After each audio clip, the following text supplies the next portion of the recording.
السلام علیکم friends, welcome to کتاب نگری یوٹیوب چینل کتابوں کی نگری میں خوش آمدید۔ میں ہوں آپ کی ہوسٹ اقرا یاسین اور آج میں آپ کے لیے لے کر آئی ہوں ہنا اسد کے قلم سے تحریر کردہ ناول دل مضطر تیری مدہوشی کے ایپیسوڈ نمبر 18 کو لے کر۔ اس ایپیسوڈ کو سٹارٹ کرنے سے پہلے آپ جلدی سے کر لیجئے ہمارے چینل کو سبسکرائب، ویڈیو کو لائک اور کلک کر لیجئے بیل آئیکن کو۔ اب آتے ہیں ایپیسوڈ کی جانب۔ نکاح تیسری بار، وہ بھی ایک ہی شخص سے، اور ہر بار کی طرح آج بھی وہ دل سے خوش نہیں تھی۔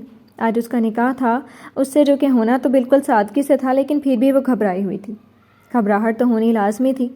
اچانک ہی اس کی زندگی نے ایک ایسا موڑ لیا تھا کہ سب کچھ الٹ پلٹ ہو کر رہ گیا تھا۔ اگر اس کی جگہ کوئی دوسری لڑکی ہوتی تو اس کا بھی یہی حال ہونا تھا۔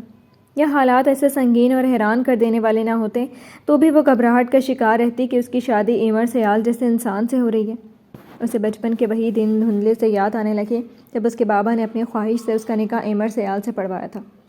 یہ میرے بابا کی خواہش تھی کہ ہمارا بندھن بندھے، شاید اسی لیے اپنی آنا کو مار کر بھی دوسری بار تم سے نکاح کے لیے تیار ہو گئی، اور آج پھر سے ایک بار وہی نکاح۔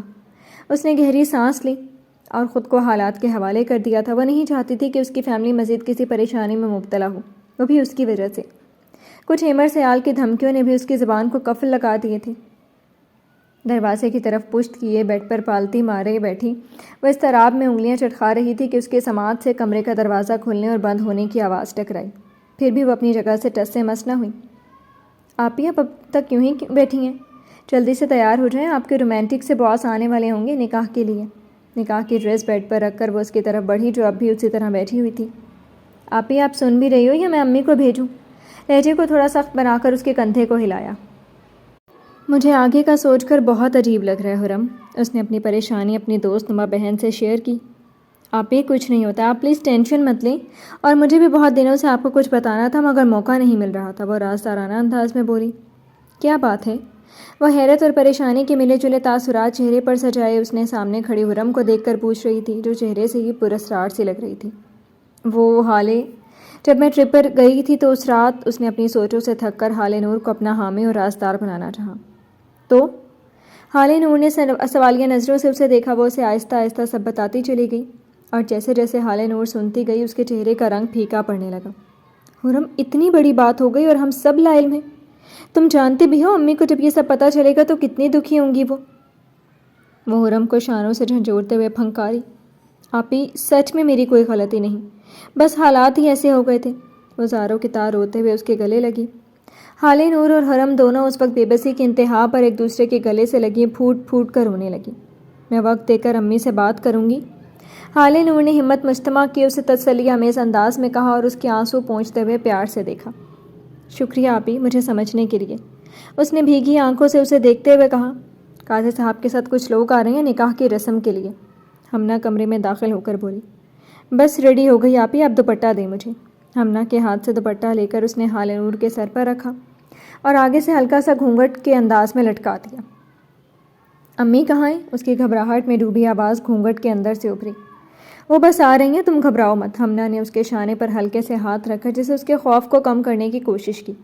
تھوڑی ہی دیر بعد صالح سیال صاحب قاضی اور باقی گواہان کو لے کر اندر داخل ہوئے اور اس کے پاس آ کر بیٹھ گئے۔ ایک ہاتھ اس کی گود میں رکھے دونوں ہاتھوں پر رکھا، جبکہ دوسرے ہاتھ سے اس کے کندھے کو تھام کر اپنی موجودگی کا احساس دلایا تھا۔ اس کے چہرے کے آگے اوپر سے نیچے ایک دبیس چادر تنی ہوئی تھی، جس کی دوسری طرف قاضی صاحب اور باقی افراد اس کی ایک قبول ہے سننے کے لیے کھڑے تھے۔ حال نور ولد عابد علی، کیا آپ کو ایمر سیال ولد صالح سیال سے 10 لاکھ حق مہر کی عوض یہ نکاح قبول ہے؟ وہ اتنی گھبرائی ہوئی تھی کہ قاضی صاحب کے جملے پر غور ہی نہ کر سکی۔ اس کے کان سائیں سائیں کر رہے تھے، دل تیزی سے دھڑک رہا تھا۔ صالح سیال صاحب کے ہاتھ کے نیچے موجود اس کے ہاتھ بری طرح لرز رہے تھے۔ اس سے کچھ بولا نہیں جا رہا تھا، زبان جسے گنگ ہو گئی تھی۔ قاضی کے تیسری دفعہ پوچھنے پر بھی جب وہ کچھ نہ بولی تو صالح سیال نے بے چینی سے اس کے جھکے ہوئے سر کو دیکھا۔ پاس کھڑی ہمنا کے ساتھ ساتھ پردے کے پیچھے موجود حرم کا بھی کچھ یہی حال تھا۔ بیٹا جواب دو، قاضی صاحب کیا پوچھ رہے ہیں؟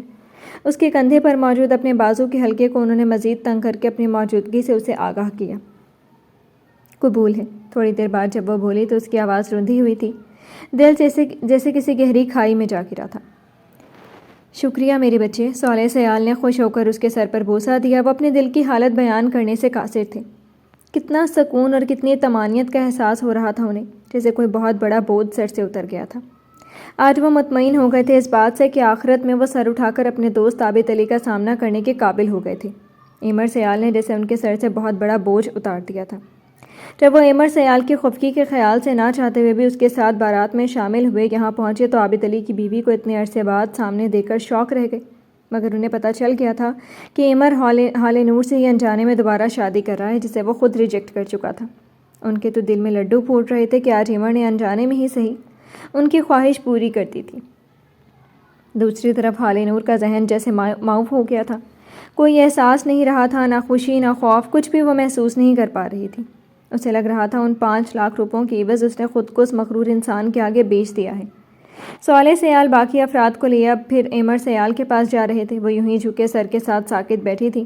ہمنا اس سے کچھ بول رہی تھی، شاید مبارکباد دے رہی تھی، اسے صاف سنائی نہیں دے رہا تھا۔ شاید وہ بہری ہو گئی تھی، باہر سے شور کی آواز اندر آ رہی تھی، شاید نکاح ہو گیا تھا، یقیناً مبارکباد کا دور شروع ہو گیا تھا۔ گھونگھٹ میں اچانک اس کا دم گھٹنے لگا تھا، سانس جیسے اکھڑنے لگی تھی۔ اس نے لمبی سانس کھینچ کر اپنے فنا ہوتے حواس قابو کرنے کی کوشش کی لیکن ناکام رہی۔ ذہن بجھنے لگا تھا، آنکھوں کے آگے اندھیرا چھانے لگا تھا۔ اس نے ہمت کر کے گھونگھٹ ہٹانے کی کوشش کی لیکن اس میں بھی ناکام رہی۔ اس کی حالت سے بے خبر ہمنا اسے جوس کا گلاس تھمانے کی کوشش کر رہی تھی جو کسی بھی طرح اس کی گرفت میں آ نہیں رہا تھا۔ آپی، آپ ٹھیک تو ہو نا؟ حرم کی گھبرائی ہوئی آواز اس کے سماعت سے ٹکرائی۔ جیسے ہی وہ دروازہ کھول کر اندر گھر میں داخل ہوا، اس کی نظر سب سے پہلے اسی پر پڑی۔ یہ ناول آپ کتاب نگری یوٹیوب چینل پر پڑھ اور سن رہے ہیں۔ وہ صوفے پر سر جھکائے ہوئے گھٹنوں پر چہرہ رکھے کسی گہری سوچ میں گم تھی۔ دروازہ کھلنے کی آہٹ سن کر اس نے بھی سر اٹھا کر اسے دیکھا۔ آ گئے آپ؟ اس کی زندگی میں یہ پہلا موقع تھا جب کسی نے اس کے گھر واپس آنے کا انتظار کیا تھا۔ صبح سے شام ہو گئی، اتنے بڑے سنسان گھر میں ڈر لگ رہا تھا مجھے۔ 2 منزلہ شاندار گھر میں سوائے اس کے اور کوئی نہیں تھا۔ جب صبح اس کی آنکھ کھلی وہ گھر سے جا چکا تھا۔ نہ جانے کتنی دیر ہو گئی تھی اسی حالت میں صوفے پر سکڑے سمٹے بیٹھے ہوئے۔ صبح سے شام ہو گئی، یہ دوسری شکایت تھی جو اس کی سماعتوں نے پہلی بار سنی تھی۔ وہ خفیف سا مسکرایا۔ I'm sorry، مجھے واقعی دیر ہو گئی۔ میر سارنگ گھٹنوں کے بل اس کے سامنے بیٹھ کر بولا۔ اس کے لہجے میں جانے کیا پنہا تھا کہ وہ کچھ سمجھ نہ سکی۔ نینا نے اس کے پاس بیٹھنے پر اس کے پہناوے پر غور کیا تو چونک گئی۔ وہ بلو جینز پر وائٹ شرٹ پہنے ہوئے تھا۔ نینا نے پہلی بار اسے شلوار قمیض کی بجائے جینز اور شرٹ میں دیکھا۔ آج نہ تو اس کی بھوری آنکھوں میں سرما لگا تھا اور نہ بالوں میں تیل تھا۔ وہ خاصا معقول اور خوبرو شخصیت کا مالک تھا، بالکل بدلا ہوا۔ وہ ٹکٹکی باندھے اسے دیکھتی چلی گئی۔ میر سارنگ کی بھوری آنکھوں میں چمک ابھری اسے یوں خود کو تکتا پا کر۔ تم نے کھانا کھایا؟ اس نے یاد آتے ہی پوچھا۔ اوکے، میں تمہارے لیے کچھ لے کر آتا ہوں۔ اس کی خاموشی دیکھ کر خود ہی اٹھ کر کھڑا ہوا۔ نہیں، مجھے نہیں چاہیے۔ نینا نے بلا اختیار ہی اس کا ہاتھ پکڑ لیا۔ وہ کیوں کام سے تھکا ہارا واپس آ کر اس کی خدمتیں کرنے لگا تھا، جبکہ فہد تو آفس سے واپس آنے پر کھانا لیٹ ہو جانے کی وجہ سے گھر میں بھونچال مچا دیتا تھا۔ سارنگ نے اس کی حرکت پر چونک کر اسے دیکھا۔ پہلے میں گھر میں اکیلا تھا، جلد ہی کسی کام والی کا بندوبست کر دوں گا تاکہ کھانا بنانے کا مسئلہ حل ہو جائے۔ نہیں، اس کی ضرورت نہیں ہے، مجھے آتا ہے کھانا بنانا۔ جب تک میں یہاں ہوں میں بنا لیا کروں گی کھانا۔ وہ بنا جوتے پہنے تیزی سے وہاں سے اٹھی اور کچن کی طرف لپکی۔ وہ صبح جب کمرے سے باہر نکلی تھی تو سارا گھر دیکھ چکی تھی، اسی لیے اسے کچن کا پتہ تھا۔ جیسے ہی وہ کچن میں داخل ہوئی، کاؤنٹر کے کنارے پر رکھا ہوا گلاس اس کے دوپٹے کے پلو سے لہرا کر زمین پر گرا اور زوردار آواز سے کرچیوں میں منقسم ہو گیا۔ سارنگ جو گرمی محسوس کرتے ہوئے شرٹ اتار کر اب واش روم میں فریش ہونے کا ارادہ رکھتا تھا، وہ شرٹ صوفے پر پھینکے تیز قدموں سے بھاگنے کے انداز میں کچن میں آیا۔ تمہیں چوٹ تو نہیں لگی؟ وہ تشویش بھرے انداز میں بولا۔ نہیں، میں ٹھیک ہوں، وہ خجالت سے سر جھکائے بولی، اس سے پہلے کہ وہ چولہے کی طرف بڑھتی۔ رکو، کانچ پاؤں میں لگ جائیں گے۔ اس نے نینا کے قریب جاتے اس کا ہاتھ پکڑ کر اسے چلنے سے منع کیا۔ وہ اسے ننگے پاؤں دیکھ چکا تھا۔ پھر اس نے ناسمجھی سے اسے دیکھتے ہوئے پوچھا۔ میرے پاؤں پر پاؤں رکھو۔ اس کی گمبھیر آواز سن کر وہ چونک گئی۔ ہری اپ، سارنگ کا حاکمانہ انداز دیکھ کر وہ جلدی سے اس کے پاؤں پر اپنے پاؤں رکھ گئی، مگر ایسا کرنے سے وہ سارنگ کے شرٹ لیس سینے کے بہت قریب ہو گئی تھی۔ اس کے قرب سے اٹھتی پرفیوم اور پسینے کی مہک نینا کے حواس سلب کرنے لگی تھی۔ سینے پر ابھی بھی پسینے کی شفاف بوندیں اوس کی مانند نمایاں تھیں۔ اس سے پہلے کہ وہ توازن کھو کے گر جاتی، اس نے بلا اختیار ہی اس کے بازوؤں پر دونوں ہاتھ رکھ کر خود کو گرنے سے بچایا۔ سارنگ نے اس کی کمر میں ہاتھ ڈال کر اسے خود سے قریب کیا۔ اتنی قربت پر نینا کی دھڑکنیں منتشر ہوئیں، گھنی مژگانیں آرزوں پر سایہ فکن لرزنے لگیں۔ اس نے اپنے ہاتھوں کو دیکھا جو اس کے کثرتی سفید بازوؤں پر تھے۔ اس کے جسم سے لگ رہا تھا کہ وہ ضرور ورزش کرتا ہوگا، جو ایسی جسامت تھی۔ نینا نے وہ مشکل پلکوں کی جھالر اٹھا کر اسے دیکھا تو اس کی بھوری آنکھوں میں شوریدہ جذبات کا ٹھاٹھے مارتا ہوا سمندر آباد تھا۔ وہ پل بھر میں نظریں جھکا گئی۔ سارنگ اس کی کمر میں ہاتھ ڈال کر اسے اپنے پاؤں پر وزن ڈال کر چلاتے ہوئے باہر تک لا رہا تھا۔ فسوں خیز لمحات تھے جو لمحوں کی بجائے صدیوں پر محیط ہو گئے تھے۔ نینا کو تو ایسے ہی لگ رہا تھا وہ تو اس کی قربت پر مرنے والی ہی ہو گئی۔ دل مضطر کی مدہوشی بڑھتی چلی جا رہی تھی۔ دل کی دھڑکن دھڑک دھڑک کر جس سے سینے سے نکل کے کانوں میں سنائی دینے لگی تھی۔ باہر صوفے کے پاس آتے ہی نینا خود کو اس کی دل آویز گرفت سے رہائی دلاتے ہوئے اس کے پاؤں سے نیچے اتر گئی اور اپنے جوتے پہننے لگی۔ سر اٹھا کر اس کی طرف دیکھنے کی ہمت نہیں تھی۔ وہ واپس کچن کی طرف بڑھ گئی۔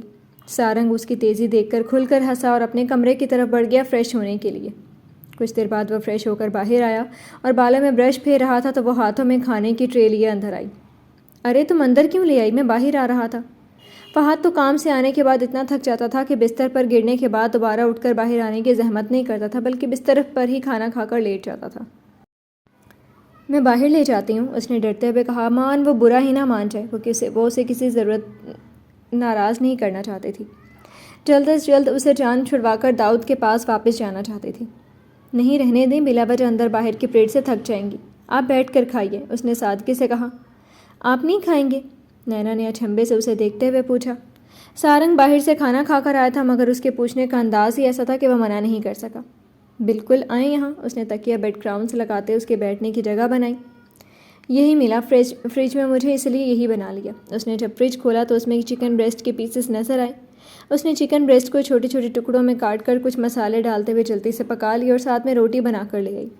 سارنگ نے پہلا نوالا منہ میں ڈالا تو نینا اس کے چہرے کے تاثرات نوٹ کر رہی تھی۔ سارنگ کی زرق نگاہوں نے دیکھ لیا تھا، تبھی اس نے اس بات میں سر ہلا کر اسے دیکھا۔ بہت اچھا بنے۔ اس کی اتنی سی ستائش سے نینا کے نینوں میں چمک سی بھر گئی۔ کتنی محنت سے وہ روزانہ فہد کے لیے نئی نئی ریسیپی ٹرائی کرتی تھی مگر اس نے کبھی اسے تعریفی کلمات سے نہیں نوازا تھا۔ آج اس کی تھوڑی سی تعریف و توصیف نینا کے صحرا جیسے تپتے من میں ٹھنڈی پھوار بن کر برسی تھی۔ اس کے چہرے پہ الوہی چمک دیکھ کر سارنگ حیران ہوا۔ بھلا اتنی سی بات سے بھی کبھی کوئی خوش ہوا ہے؟ اس نے دل میں سوچا اور دیکھا کہ وہ مطمئن سے اس کے ساتھ کھانا کھا رہی تھی۔ کھانا ختم ہوتے ہی وہ برتن سمیٹ کر باہر چلی گئی۔ واپس کمرے میں آئی تو وہ لائٹ آف کیے کروٹ کے بل سونے کے لیے لیٹ چکا تھا۔ نینا نے بھی خالی جگہ پر اپنی رات والی سائڈ پر لیٹ کر آنکھیں موند لیں۔ آج بھی کمرے میں کل جیسی خاموشی چھا گئی تھی۔ دونوں جاگ رہے تھے مگر دونوں ایک دوسرے سے الگ الگ اپنی اپنی جگہ پر ساکت لیٹے تھے۔ صرف گھڑی کی سوئیوں کی ٹک ٹک کی آواز کمرے میں گونج رہی تھی۔ یہ رات بھی ایسے ہی گزر گئی تھی۔ جی تو فرینڈز، کیسی لگی آپ کو آج کے ایپیسوڈ؟ کمنٹ سیکشن میں ضرور بتائیے گا۔ پھر حاضر ہوں گے ناول کی نیکسٹ ایپیسوڈ کے ساتھ۔ تب تک کے لیے اجازت دیجیے۔ شکریہ۔